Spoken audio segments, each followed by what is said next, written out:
अस्सलाम वालेकुम प्यारा ॿारो। टिनि शेरनि खां पोइ हाणे चोथे शेर ते था अचूं। ठीकु आहे, उमेद आहे तव्हांखे सम्झ में अची वेंदो। ठीकु आहे। हमेशा शाल दुनिया में झंडो इस्लाम जो झूले। छा थो दुआ घुरे शायर? हमेशा ऐं शाल मां पहिरियां ॿुधायो, तव्हांखे ख़बर बि आहे अल्हम्दुलिल्लाह त हमेशा ऐं शाल ॿई माने नफ़्स आहे। ठीकु आहे। ऐं शाल खे जेकॾहिं ख़ाली शाल खे ॾिसो त इहो हमेशा में बि ईंदो ऐं ख़ुदा करे में ईंदो। ठीकु आहे। वरी हाणे मथे त अलाह ताला खां दुआ घुरई, हाणे हिते वरी पंहिंजे दिलि में थो चवे। ठीकु आहे। चए थो हमेशा शाल दुनिया में, चए थो मुंहिंजी दुआ आहे, मुंहिंजी इल्तिजा आहे, मां रब खां दुआ घुरी आहे त हमेशा ख़ुदा करे इहो झंडो जेको आहे, यानी इस्लाम जो झंडो जेको आहे, इस्लाम जो परचम जेको आहे, इस्लाम जो नालो जेको आहे, इस्लाम जो दीन जेको आहे, इस्लाम जो कानून जेको आहे, इस्लाम जी फिका जेका आहे, शरई क़वानीन जेके आहिनि उहे हमेशा झूलनि। झूलनि माने लहराइनि, कायम रहनि, यानी उन्हनि ते अमल थींदो रहे। हिते झूले सम्राट छा आहे? लहराइण त साम्हूं वारी माना असल शाइरी जी माना में निकिरंदी, इस्लाम में निकिरंदी। झूले लहराए यानी उन ते हमेशा अमल थींदो रहे, उहो हमेशा कायम रहे, उनखे कंहिं क़िस्म जी रुकावट न अचे, उनजे लाइ दुश्मन न हुजनि। ठीकु आहे न। पंहिंजा बि ऐं परावा बि। के नादान अहिड़ा हूंदा आहिनि जेके हाली ॿियनि जी ॻाल्हियुनि में अची करे पंहिंजे दीन खे घटि सम्झंदा आहिनि, जंहिंजे करे उहे इस्लाम ते अमल करण खां पोइ ते थींदा आहिनि, पोइ ॿिया वरी सम्झंदा आहिनि त शायदि इस्लाम अहिड़ो आहे, असल में इस्लाम अहिड़ो न आहे। इहो सभिनी खे ख़बर आहे। ठीकु आहे। सो इहा ॻाल्हि महसूस करे उहो दुआ थो घुरे ऐं चए थो त अलाह करे, हाणे मां दुआ घुरी आहे इंशा अल्लाह ताला, बसि अलाह करे जेको आहे उहो पूरी दुनिया में इस्लाम जो झंडो जेको आहे झूलंदो रहे, लहराईंदो रहे, कायम रहे, इस्लाम जो परचम कायम रहे, इस्लाम ते अमल थींदो रहे। ठीकु आहे। अच्छा, जिते भी सो वहीं पहुचे, ऐं जिते जिते माने हर जगह ते। ठीकु, लफ़्ज़ वाहिद आहे लेकिन माना हिते वसी आहे। जिते भी सो वहीं पहुचे, भी माने बे। ठीकु, जिते भी सो वहीं पहुचे, सो माने उहे, जिते हर जाइ ते, भी माने बे, सो माने उहो, यानी उहो सम्राट छा आहे? यानी इस्लाम जो झंडो, यानी इस्लाम, यानी असांजो दीन। ठीकु आहे। चए थो जिते भी सो वहीं पहुचे, यानी जिते भी इहो इस्लाम जो झंडो वञे, जिते भी इस्लाम जो कानून वञे, जिते भी इस्लाम जो इहो दीन वञे, इहो जेको आहे वञी पहुचे, उते कायम रहे बरपा, यानी उते कायम रहे ऐं उते मुस्तकिल मिज़ाजीअ सां कायम रहे, साबित कदमीअ सां कायम रहे, यानी हुनखे को लोॾो न हुजे, हुनखे का जेके चइबो आहे न उनखे हटाइण जी अॼुकल्ह पूरी दुनिया में ॾिसो जिते काथे जेके चइजे त मुसाफ़िर थींदी आहे, कॾहिं कहिड़ी शइ जी, कॾहिं कहिड़ी शइ जी, कॾहिं कहिड़ी शइ जी, त जंहिंजे करे उहा इस्लाम खे बज़ाहिर नज़र ईंदो आहे त हुनखे ख़तरो, हालांकि हिनजे नतीजे में मुस्लमान अञा वधीक मतिलबु जेके चइजे त गैर मुस्लिम अञा वधीक मुस्लमान जे दीन में यानी इस्लाम में अचनि था। ठीकु आहे न। सो इन करे चए थो त उते इहो झंडो जेको आहे, उते इस्लाम जो कानून जेको आहे उते कायम बि रहे, यानी उते हटाइण वारो कोई न हुजे। जीअं खोड़नि इस्लामी मुल्कनि में ॾिसो उन हिसाब सां कायम न आहे। जेके पहिरियां मुस्लमान मुल्क आहे, जीअं चेचिया वग़ैरह, उते इस्लाम हुयो, पर हाणे ज़ाहिर आहे उन हिसाब सां उते उनखे उहो उन तरीक़े सां अमल नथो करण ॾिनो वञे, त इन करे चए थो त कायम उते बरपा, यानी उते कायम बि हुजे ऐं बरपा, यानी उते बिल्कुलु साबित कदमीअ सां रहे, बीठो रहे, उनखे कोई पोइ ते हटाइण वारो न हुजे। ठीक है। चले भाई बेटा, अब आपके लिए उर्दू लैंग्वेज वालों के लिए यहाँ शायर क्या कह रहा है, बल्कि दुआ मांग रहा है। ठीक है।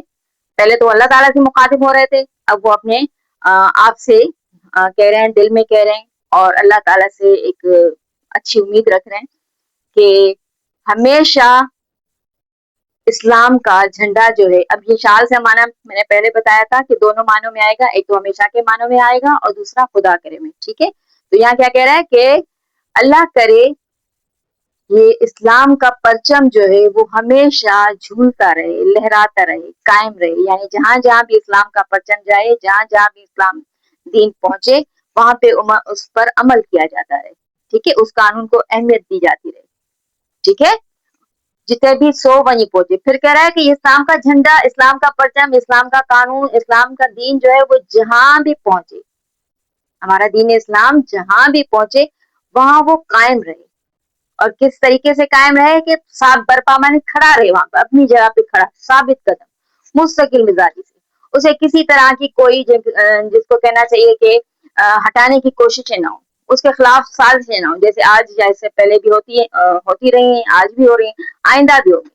ये हक पे होने की अलामत है कि जो है वो اس کے خلاف سازشیں ہوتی رہتی ہیں.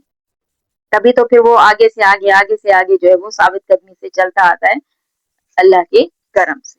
ٹھیک ہے, چلیں شعر نمبر 5.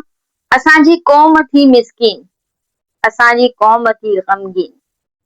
شاعر छा थो चए हिन में, हाणे वरी पंहिंजी क़ौम लाइ साॻियो उहो मुस्लिम क़ौम लाइ थो चए, पूरी दुनिया में जाते बि आहे.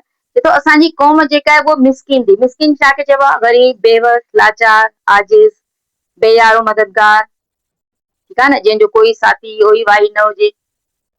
ठीकु. ऐं ॿी वरी ॻाल्हि इहा, जो मिसकिन उहो उनखे चइबो आहे जेको मुस्तहिक हुजे, ज़रूरतमंद हुजे, लेकिन उहो कंहिंखे चई न सघे. उनमें अलाह ताला एतिरी उहा हया विधी हुजे जो उहो कंहिंखे चई न सघे. सो हिन महिल चए थो असांजी क़ौम जेका आहे उहा मिसकिन आहे इन हवाले सां त उहो सम्झे थी त असां जेके ग़लतियूं कयूं आहिनि, असांखां जेके इंसान हुजण जे नाते जेके असांखे असां में जेके कमज़ोरियूं पैदा थी वियूं आहिनि, ऐं असां जेको ॿियनि खां वसाइल न हुजण जे करे असां जेको ॿियनि जा मुती थी विया आहियूं, या उनजे अमल उनजी ॻाल्हियुनि ते अमल करण जे उन में अची विया आहियूं, यानी उन्हनि जे जेके चइजे त उन्हनि जे छा चइजे, यानी उनजे साम्हूं पंहिंजो सही मौक़िफ़ बयानु नथा करे सघूं. सो इन लिहाज़ सां उहे आहिनि हक़ ते, लेकिन उहे एतिरा मिसकिन थी विया आहिनि जो पंहिंजी सही ॻाल्हि बि उनजे साम्हूं नथा चई सघनि. छो त पूरी दुनिया में जेको आहे उहा मुस्लमान क़ौम जेका आहे उहा पसपा कई थी वञे, यानी उनखे पोइ ते हटाए थो वञे, उनखे दीन ते अमल करण खां रोके थो वञे, जंहिंजे करे उनमें हिकिड़ी अफ़रा तफ़री, मायूसी ऐं परेशानी थी आहे. ठीकु आहे. सो ऐं तोखां बि इन दुआ घुरनि था, लेकिन अंदरो ई अंदरो तो मां बेपनाह उमीद बि अथनि. हिकिड़ो हूंदो आहे न इंसान बिल्कुलु सही सचो हूंदो आहे ऐं ॿिए खां अलाह ताला खां घुरंदो आहे. ठीकु आहे न, या ॿिए खां घुरंदो आहे त उनमें हिकिड़ो हूंदो आहे जेके चइबो आहे हौसलो हूंदो आहे. पर हिकिड़ो हूंदो आहे ज़रूरतमंद हूंदो आहे, पर चवंदो आहे हाणे मां मतिलबु अहिड़ो कमु करे चुको आहियां, या मां अहिड़ी जाती या अहिड़ो कमु करे चुको आहियां जंहिंजे करे हाणे मां साम्हूं वारे को कीअं घुरां, या मुंहिंजी इहा ज़रूरत नथी थिए मां साम्हूं वारे खे कीअं चवां. सो हिन में बि अचे थो त असांजी क़ौम जेका आहे उहा या अलाह इहो महसूस करे थी त उहो जेको कुझु करे चुकी आहे, या उते जेको कुझु थिए थो हुन में हुन जूं ग़लतियूं शामिल आहिनि.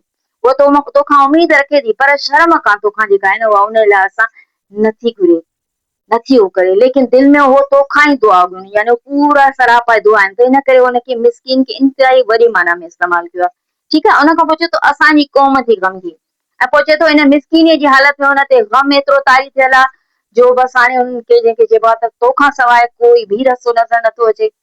ऐं हो गमनि में, यानी हिकिड़ो गम न आहे, उनखे सभु गमनि, माशी, सियासी, समाजी, हर लिहाज़ सां. ॿियो दीन जे हवाले सां उनखे जेको लताड़े थो वञे, पोइ कयो थो वञे, त उहो मतिलबु बेपनाह गमनि में ॿुधल आहे. हिकु त असांजा गुनाह अहिड़ा आहिनि, ॿियो अलाह ताला जेको करम कयो असां हुनजी जेका आहे उहा जेके चइबो आहे नाक़दरी कईसीं, सो इन गम में ॿुधल आहिनि.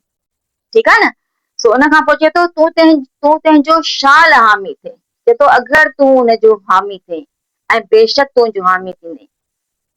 ठीकु आहे न.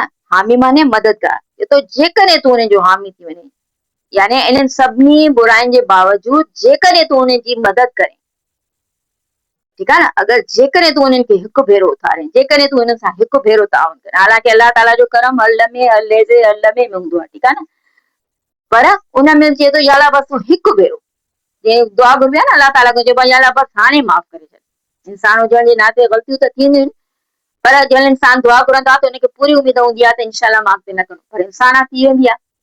सो हिन वारे सां तूं चए तूं तंहिंजो शाल आमिर थिए, जे तूं कंहिंजो हामी थिए सिर्फ़ु हिकु भेरो, सिर्फ़ु हिकु भेरो बसि हाणे अलाह ताला मदद कर तूं पंहिंजे करम सां करी तंहिंखे तूं बेपरवाह, ऐं जंहिंजी तूं मदद करे या अलाह जंहिंजो तूं सिर्फ़ु हिकु भेरो साथ ॾे, तूं हुनखे सिर्फ़ु हिकु भेरो पसीअ खां खणे, त पोइ तूं हुनखे बेपरवाह करे छॾींदो आहे. पोइ हुन में तूं पंहिंजे करम सां एतमाद विझी छॾींदो आहे. पोइ तूं हुन ते पंहिंजी सकीनत जो हथ रखी छॾींदो आहे. पोइ तूं हुनजे दिलि में विझी छॾींदो आहे त हे बंदा मां तुंहिंजो आहियां. ठीकु आहे न. पोइ जॾहिं हुनजे दिलि में इहो यकीन अची वेंदो आहे त पोइ उहो हर शइ खां बेपरवाह थींदो आहे. पोइ भले उहो केतिरो ई मिसकीन हुजे, केतिरो ई गमगीन हुजे, केतिरो ई लाचार बेवस मजबूर हुजे, लेकिन पोइ हर शइ खां बेपरवाह थींदो आहे. ठीक है. चले भाई, अब ये उर्दू स्पीकिंग बच्चों के लिए. बेटा यहाँ तक तो आ गया इस्लाम के झंडे वाला. ठीक है, जहाँ जहाँ लहराता रहे. अब यहाँ पे कह रहा है कि ए अल्लाह ताला हमारी कौम जो है वो मिस्कीन है, गरीब है, लाचार है, बेबस है. जगह जगह पे मुसलमानों को धुतकारा जा रहा है, उनके दीन को नुकसान पहुंचाया जा रहा है, उनकी खिलाफत खत्म की जा रही है, उनके कानून को पीछे किया जा रहा है, उन पर ऐसी ऐसी मुसीबतें लाई जा रही हैं, ऐसे कानून लाए जा रहे हैं कि वो अपने दीन पे अमल करना भी चाहे तो नहीं कर पा रहे.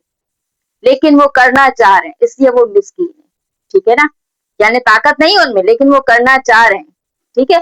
اسانی قوم تھی غمگین، اور اسی مسکینی کی حالت میں ان پہ غم طاری ہے کہ اب ہمارے لیے کوئی راستہ نہیں بچا. دنیاوی طور پہ ہم نے ہر راستہ استعمال کر لیا ہے، یا جتنی کوشش کر سکتے تھے کر لی، لیکن ابھی بھی ہماری مصیبتیں نہیں ٹل رہی. وہ جیسے نہیں قرآن پاک میں کہا فرمایا گیا ہے مفہوم کے تم کیا سمجھتے ہو کہ تمہارے اوپر جو ہے وہ یہ مطلب مصیبتیں نہیں آئیں گی، تمہیں یوں آزمایا نہیں جائے گا، حالانکہ تم سے پہلے جو تھا وہ آزمایا گیا تھا نبی صلی اللہ علیہ وسلم کے دور میں.